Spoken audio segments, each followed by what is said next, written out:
Els ratpenats són molt importants perquè són insectívores i consumeixen una gran quantitat d'insectes. Això ajuda a combatre o a regular les plagues forestals, les plagues també a nivell d'agricultura. Cada vegada serà més important per regular tot el que són poblacions d'insectes que poden transmetre malalties, tipus dengue i altres malalties d'aquestes.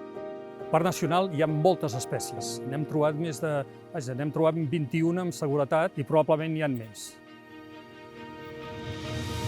La raó que hi hagin tantes espècies és perquè el Parc Nacional està situat en un lloc que té influència mediterrània per un costat, però també atlàntica. Però, a més, és un lloc on hi ha contrastos amb molt poc recorregut. Tenim cims de 3.000 metres i amb poc recorregut ens posem a 1.000 metres. I valls, orientació est-oest i nord-sud. Tot això crea una quantitat d'ambients diferents i, a més, també diversitat de rataspinyades o ratpenats.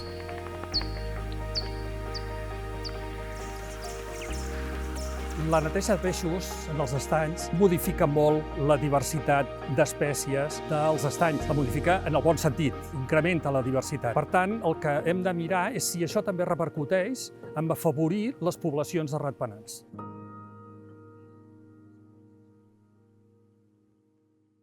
With the contribution of the LIFE program of the European Union.